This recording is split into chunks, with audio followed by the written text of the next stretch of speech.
Welcome back to another episode of The Curious Consumer.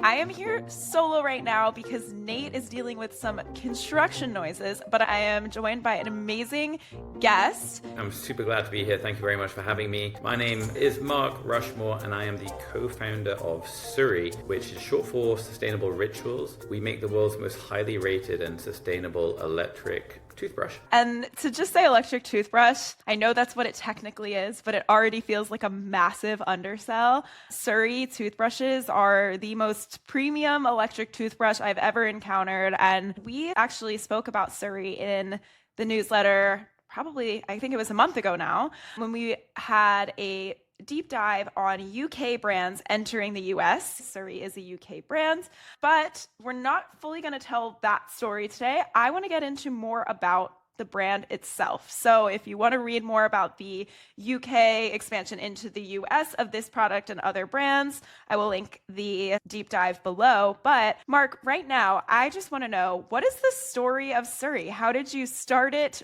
What does sustainable rituals even mean? Give me the whole lowdown. I started my career at Procter & Gamble, working in a variety of sales and strategy roles, ultimately working on Pringles when it was sold to Kellogg's, and then I helped transition that business. And then I set up another company, like a marketing agency, and I won Oral-B as a client across Europe. So I managed all their dental trade shows as well as a bunch of other companies. I really learned a lot about that industry during that time. I also was very lucky to be at an industry event called the Cannes Lions. It's kind of like the Oscars of the advertising industry in the south of France. And by sheer luck, one day I ended up on a speedboat to a party hosted by the Unilever CMO, and I was sat beside this guy and we got chatting, and it turned out he had also started his career at Procter & Gamble, albeit in finance and marketing roles, ultimately managing Gillette across EMEA. His name's Guy. I kid you not, it was like a sliding doors moment. It's the first time we ever met. We kind of found out this like shared history, and we got chatting about the fact that like during our time selling these incredible brands that we sold millions, if not billions of units, and just like the amount of like wastage we saw in the packaging, the amount of plastic, and we kind of just got chatting about like, gosh, where do you think that all goes? When you think about the cumulative impact across the whole world and all the people using these products, isn't it so wasteful? We also discussed Give is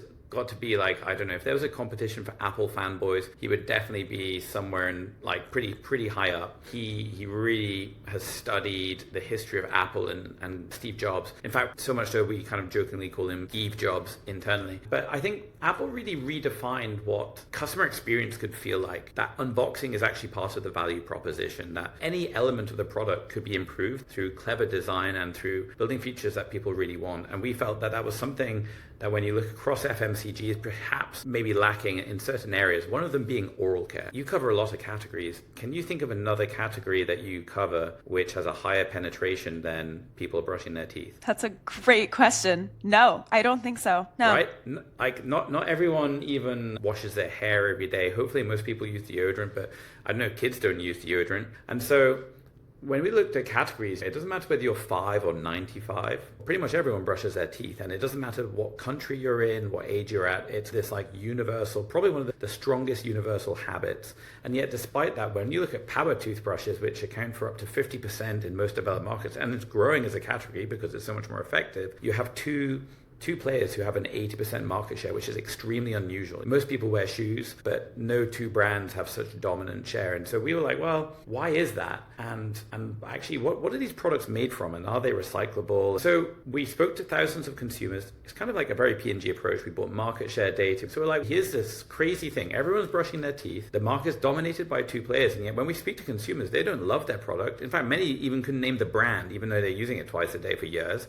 And so we're like, well, that feels like there's an opportunity to build a product that people love, that's made using more future-focused like techniques and designs, and with features that people really want, like a long-lasting battery or a travel case with UV light. And that was really the genesis of SURI and Sustainable Rituals. We thought, what if we could take this thing which is like a chore and turn it into a joy and make the sort of experience better? And that's what we did starting in May 2022. And in the next few weeks, we will celebrate our 4th anniversary, and it's been a wild ride. Can you tell me, actually, let's get to that story a bit too, because this started as a direct-to-consumer brand, and now you are in Target stores nationwide in the US. Yeah.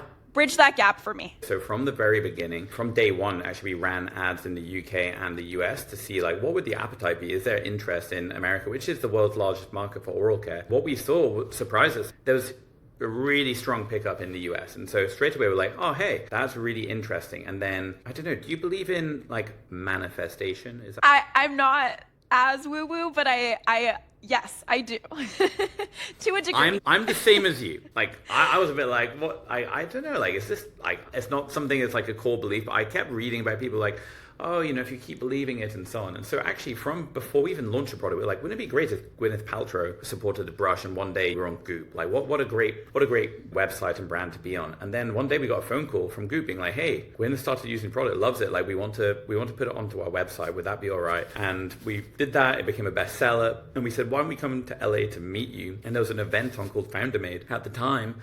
And so we're like, well, we'll go to that event. And then so we sent some brushes to my friend's house in the Pacific Palisades. On our way there, we stopped in this famous store that I'd read about called Erewhon. I don't know if I pronounced it correctly, but and it was just the most beautiful shop I've ever been to. And I got chatting to the woman who was working in the personal care aisle and got chatting. And she was like, well, what do you do? And I was like, oh, we make this new toothbrush. She was like, oh my God, it's not SURI, is it? And I was like, I cannot believe I'm on the other side of the world. And I was like, yeah. It's like, how do you know that? And she was like, oh, it's easy to remember because it's the name of my dog. And I was like, oh, okay, that's that's pretty random. But I said to her, well, look, I'm going to go to my friend's house. I'm going to bring you back a sample. Try it tonight. If you love it, please can you send an email tomorrow morning to your bosses and the owners of Erewhon and tell them why you think they should list it. So she did that. And then the next day, I bump into the head buyers at this trade show, which is incredible. And they're like, oh, I just got an email about you guys. Then we got listed into Erewhon. We got the opportunity to have these side caps in store along with other brands like Jolie and Seed. Although it was a big investment for us at the time and still is, we thought this is such a great opportunity. And so what we started doing is like really building this like cult following in LA. I think it's just got real clout beyond the confines of Los Angeles. Then we kind of got national awareness. We continue to grow our D2C. Our Amazon business is building, and that's ultimately led to the Target listing. And now lots of other retailers are in touch, which is exciting. That's a wild story. So maybe I should start believing in manifestation a little bit more. I was thinking about that because obviously, yes, your Erewhon launch is really what kicked off SURI in retail in the US. And it's so powerful to have a product that isn't, I see toothbrushes as like clinical. I don't think of it as a wellness product. I know this might be kind of not something that you can break down into formula of how to do this, but I'm curious, like, could you tell me a little bit about how you think you were able to shift that perception enough that you could end up at Erewhon next to supplements, that the people who were already at Erewhon knew the toothbrush, that Gwyneth Paltrow knew the toothbrush. How did you shift the perception from clinical to wellness? I must say, like, my co-founder, he had this vision from the very beginning. Why should we compromise on design as a core element of your experience with the product? In the same way that I think Apple sort of saw design as like a real point of differentiation to actually improve the experience, because the idea and the thinking is like, if you enjoy using something, you're more likely to use it. By designing a product to look beautiful, to feel like the weight in your hand, we really look at every single detail, like the tension on the box when you unopen it, how you engage with customer service, the time it takes to respond. Like, it is the accumulation of marginal gains across every single touch point that we scrutinize deeply. We've probably got 100 other brands packaging, not just in oral care, across all categories, electronics, across wellness, across other brands. And we kind of saw that actually, why should we compromise in this part of our business? If you look on Interiors magazine, you'll see all sorts of other brands appearing in the bathrooms. You often, well, never will see a toothbrush before SURI, because it didn't fit with the aesthetic of everything else we have in our lives. And so we felt there was an opportunity if we could address that. I have a SURI, and these small details that you've already touched upon, the experience opening the box, that was huge for me, but also a small detail, like it comes with a mirror mount. So I have it stuck on my mirror, which one, I think is just like a lovely experience. You don't get the stuff stuck on the bottom because your toothbrush isn't sitting on your counter.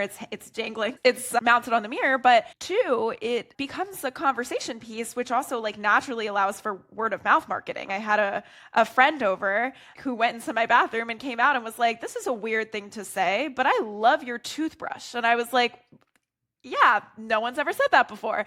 I think those little details can make such a world of a difference, and you've touched upon that a lot.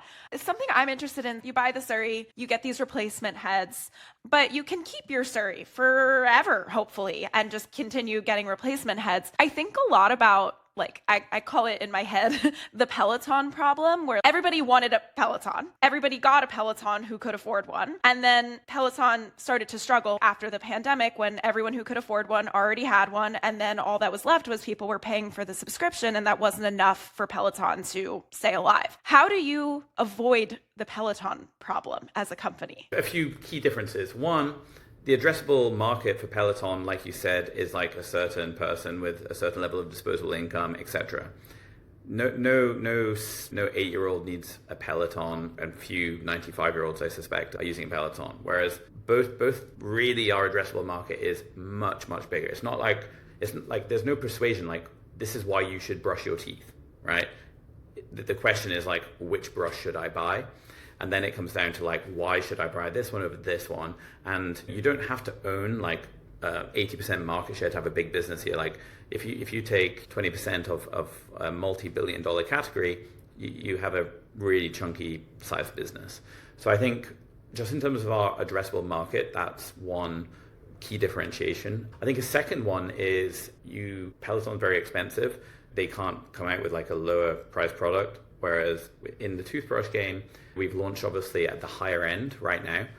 Will we launch other products into the future to address other needs and other groups? Absolutely. And so I think that's another kind of point of differentiation where we really can go for this like wider audience. And then lastly, like where we're really lucky is we have great people who've got incredible teeth like you, Jenna, repping our brand. What we're finding is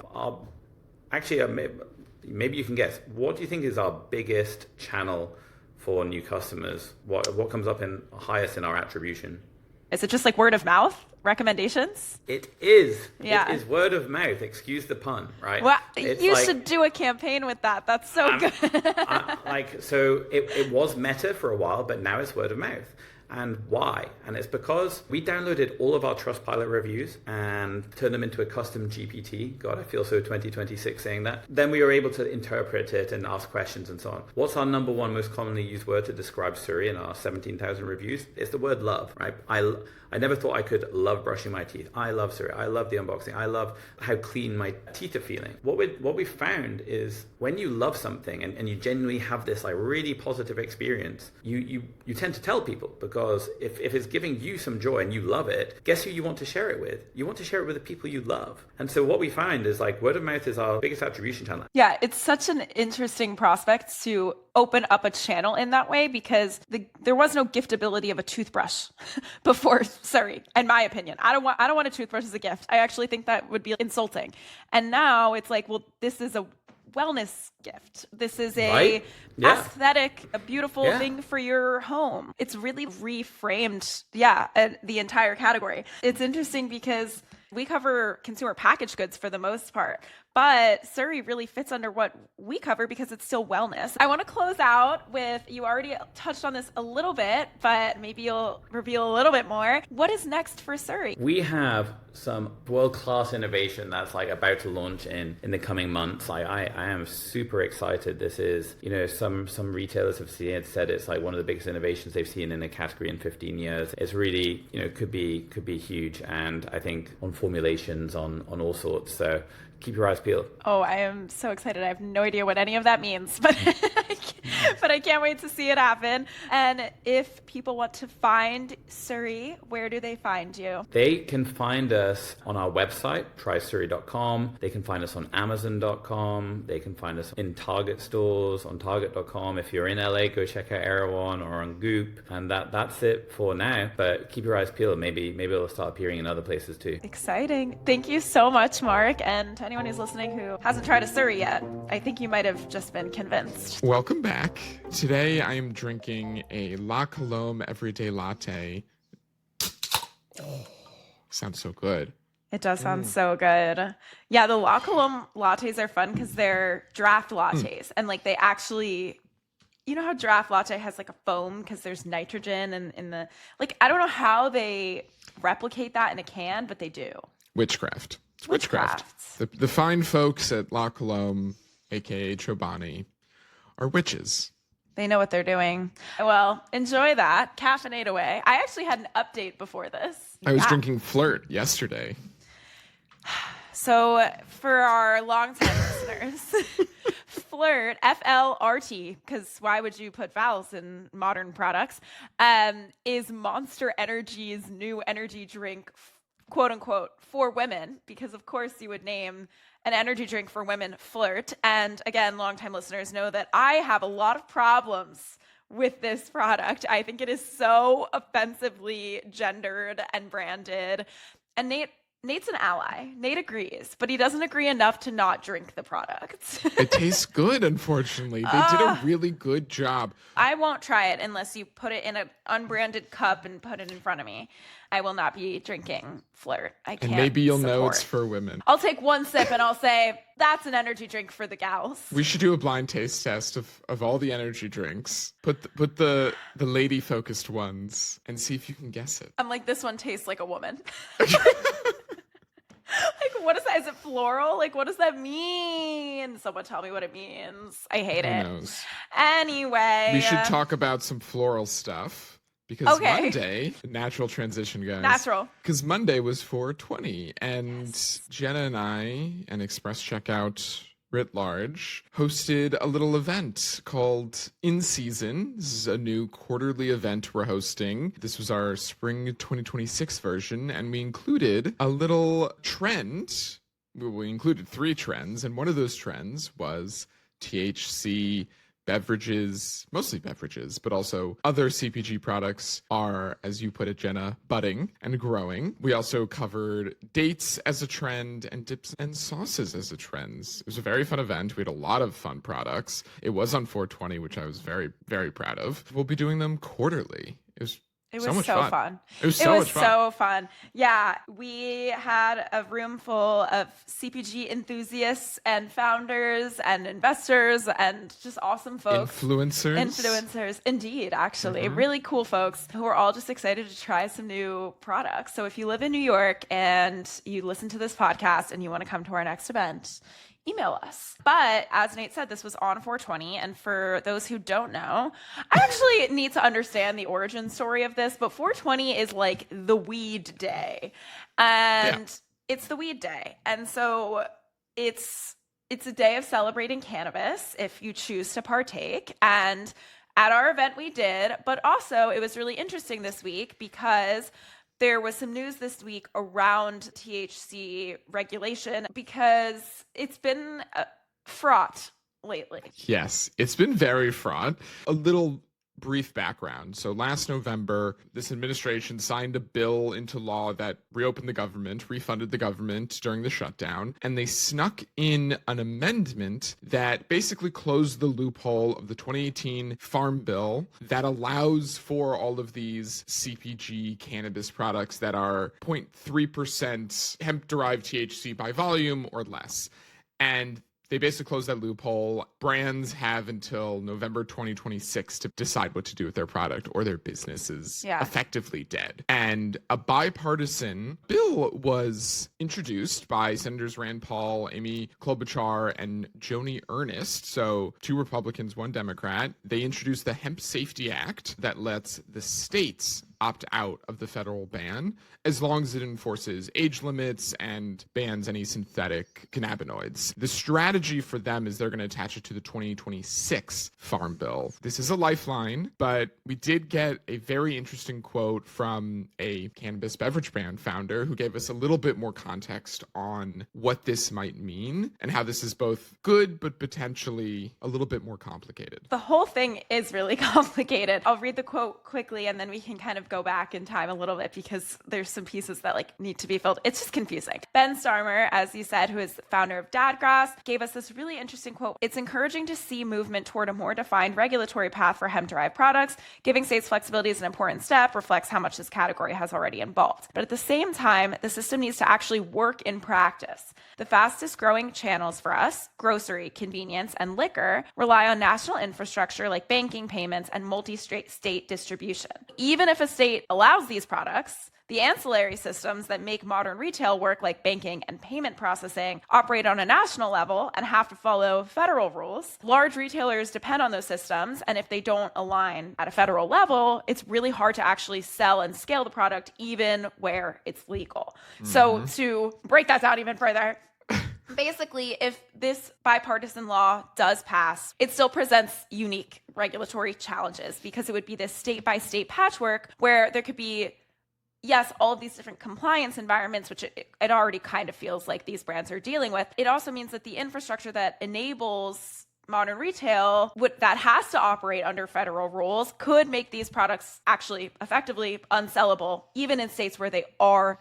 legal. So like we have had all of these incredible, in the past like year, truly, we've had all this incredible movement in retailers selling THC products because they have been able to so far under the 2018 Farm Bill. For example, Target launched a test in Minnesota. All 72 Minnesota Target stores are selling hemp-derived beverages right now, THC beverages. And this edibles.com, which is the same edibles that owns the fruit company, is now also a THC online marketplace. They just opened a physical brick and mortar store in Atlanta where they're selling. So there's been all of this movement. Total Wine and Spirits has dedicated a full aisle to hemp-derived THC. All of this movement that could be put back at risk in November when this ban goes into effect, even if the states that they are in, so for example, where edibles.com is in Atlanta, even if Georgia opts out, edibles.com store might not be able to use like the banking partner that they need to use to run their store because it has to operate at a federal level. So it just introduces so much complication. Even though it is hopeful, I would imagine that the founders of these companies are still looking for some opportunity for the ban to be fully reversed as opposed to just this state-by-state framework. I think it's really interesting that big national retailers who probably have a lot of power to potentially lobby or at least slip a little check in somebody's back pocket. I really hope that they can move and mobilize to make this very fast-growing and probably very lucrative arm of their business work. Because if Target is also doubling down now when there is a looming ban, like right now, if things don't change, November 2026, things are going to start to change. But there is such strong headwinds from consumer behavior, from retailers, even from the success of a lot of these brands, that it would be crazy for this market to go away overnight. People want these products. And I think they want them more than ever now, especially because they're being dosed properly. People know that they're safer, they're accessible. We're getting more people, especially people who are deciding not to drink. They're not necessarily going to traditional NAs that we think of.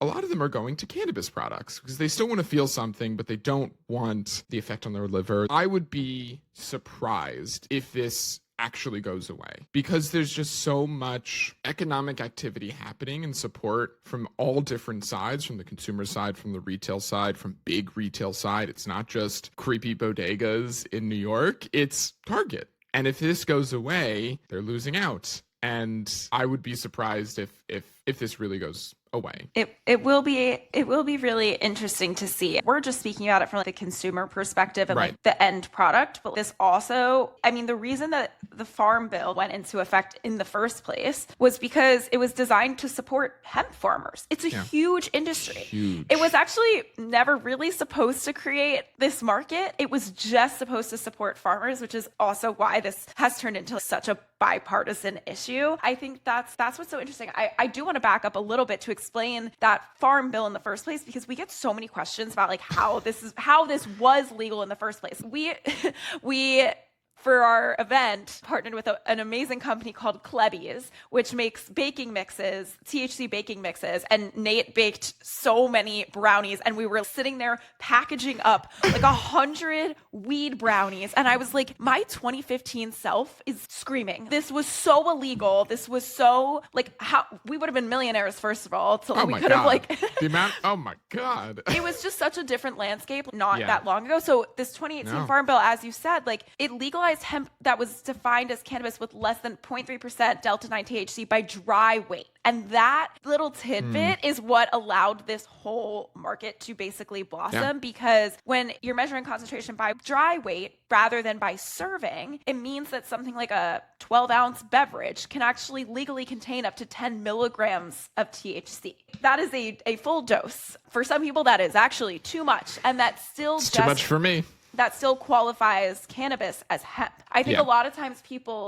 there's also something called Delta 8, which is a slightly different molecule, but still has psychoactive effects. And people think that the only thing that's legal is Delta 8, but no, Delta 9 is legal. It just technically qualifies as hemp under this 2018 Farm Bill. The reason, as I said, this was signed in the first place was really for farmers to grow hemp. Mitch McConnell really pushed this bill in the first place. And now the ban that is going into effect, that was, as Nate said, a rider on the end of the government shutdown bill, was championed by same Senator Mitch McConnell, who authored the 2018 Farm Bill and apparently regrets what it turned into. So it's really interesting to see some of the back and forth on this. It's a really complicated issue. This isn't simple as much as we're like, well, the dollars are there. The industry is huge, yes, but it also has just been a really contentious category for a really long time. We will see what happens. There is progress towards the ban ending in some way. The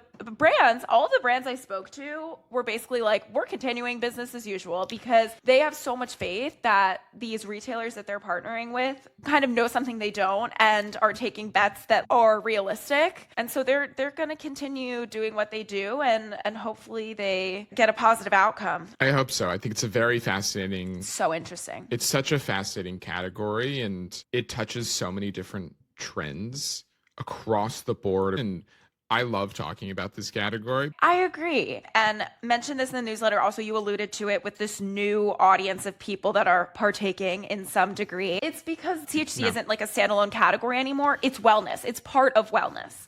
People see having this hemp-derived THC beverage or taking, like Mary and Jane have these melts that are 1 milligram. They're microdoses. And the high confectionery also has 1 milligram gummies and chocolates. And this whole new audience of older women, a lot of them are taking these products to manage their anxiety, and it's like part of a wellness routine. And no matter what happens, the transformation in people's minds of weed being this like dirty word and being this like illegal thing that your sketchy neighbor, we always say that, but it's so true, like your sketchy neighbor was trying to put you on when you were a kid.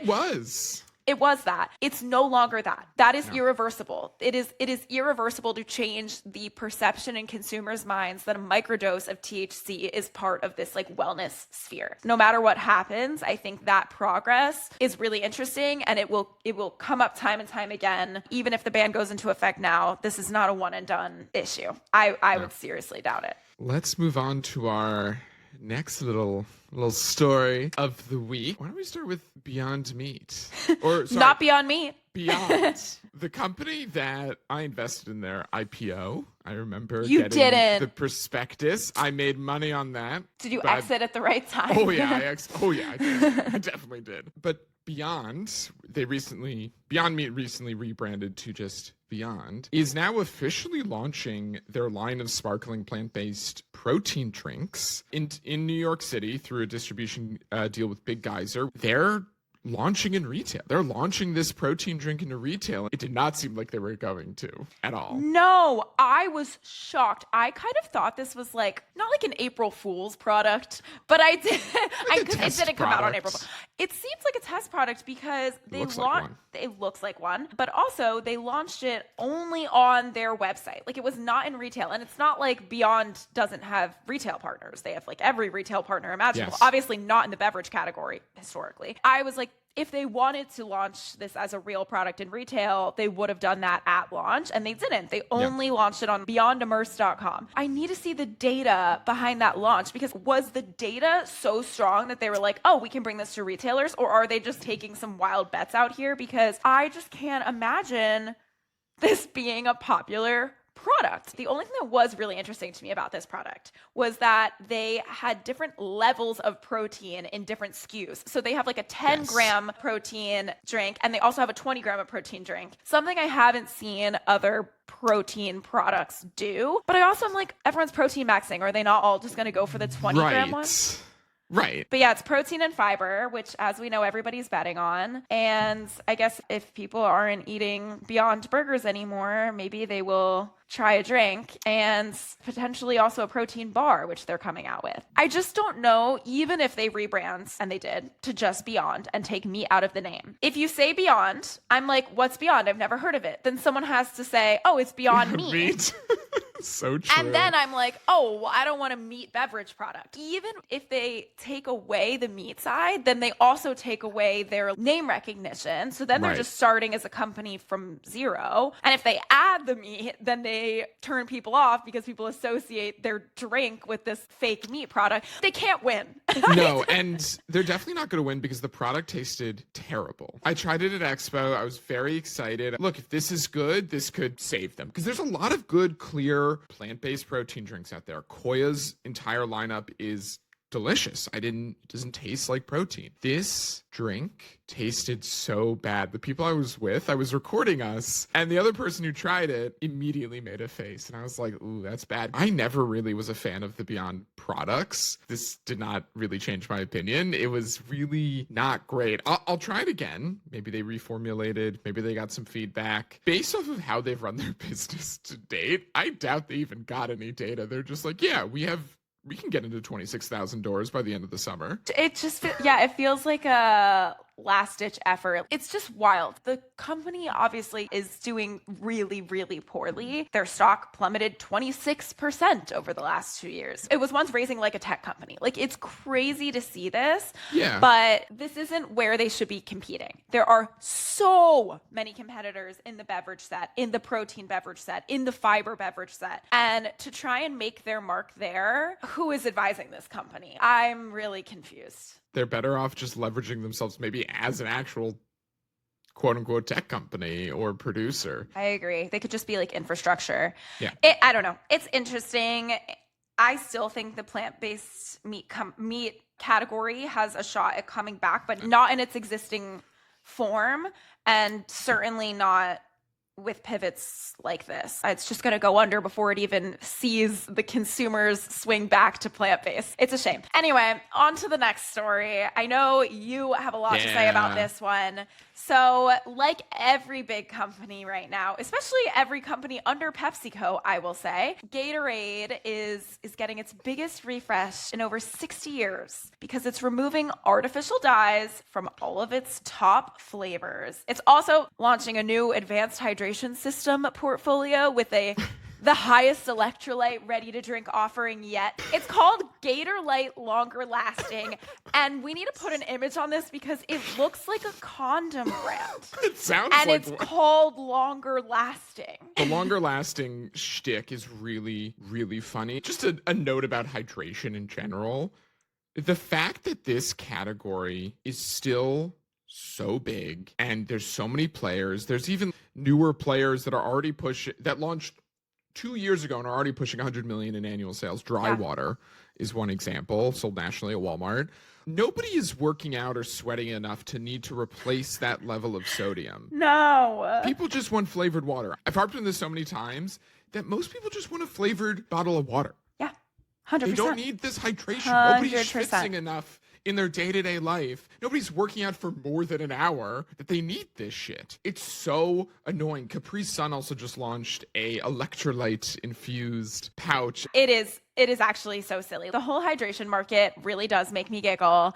We know that they're just selling a lifestyle, but that's what half of the supplement brands do anyway. I think the longer lasting thing is especially silly because from what I understand about hydration, it wouldn't be about getting more electrolytes in one sitting. It would be about having electrolytes and water over a longer period of time would keep you hydrated.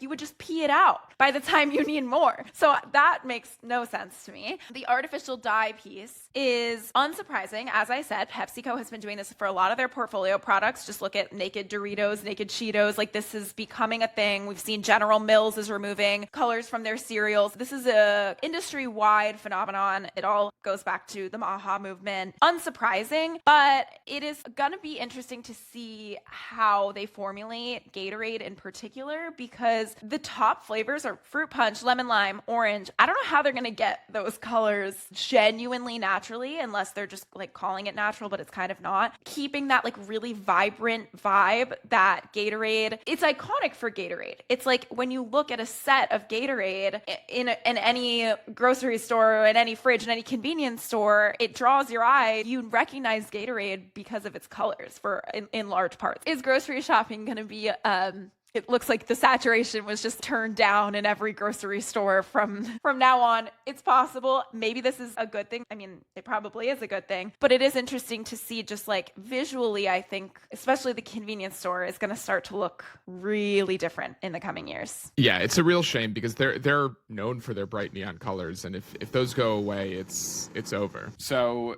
if this podcast sounds different all of a sudden, and for our visual viewers looks different, we had to pause for a few hours to finish recording this episode because of the construction. So welcome back. Another story that happened this week, and it happened to coincide with an interview that we did. I think we have the next White Claw, and it's the Finnish long drink. So the Mark Anthony Group, the owner of White Claw, so they know a thing or two about very popular canned fizzy alcoholic beverages.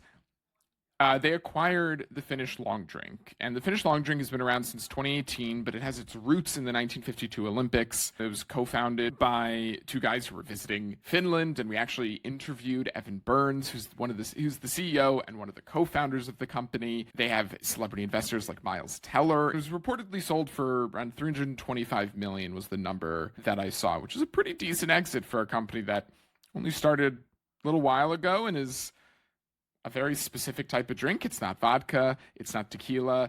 We're not supposed to say it's gin-based, but it is technically gin-based. It's just like a elderflower vibe. Right. But no, it is as close as you can get to a ready-to-drink cocktail without, it's technically not a cocktail. They like Correct. to frame it as like it is a beverage in itself, in the way that Yes. Coca-Cola is a beverage in itself. You would say like, I want a Coca-Cola. You're referring to the brand, and you're also referring to the liquid. Right. So they don't see themselves as a cocktail that was pre-mixed. They see themselves as like a standalone category of its own beverage.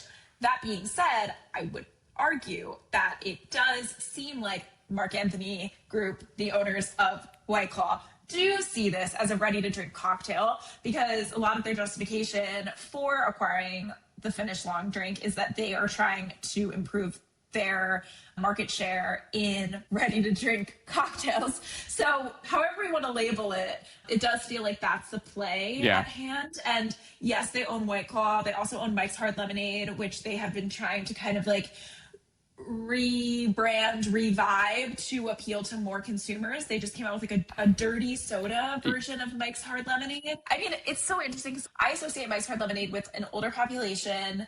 It's not like young and hip and fun in the way that White Claw was for a moment, Right. although even White Claw is kind of phasing out too. And I think they're trying to appeal to a younger audience with just the dirty soda trend is a thing in the first place. So it makes sense that that's like who they're trying to reach. But this seems the Finnish long drink is another opportunity to reach that consumer as well, because this is definitely, it's like this hip, new, if you know kind of drink. They've done a really good job of building that kind of an audience where people are like, oh, you've never heard of long drink? And you should listen to our last podcast episode, because you'll get a really good understanding of that from the biggest fan, DJ. It's a really interesting acquisition. It makes a lot of sense. There's been so much talk lately about how nobody's drinking anymore.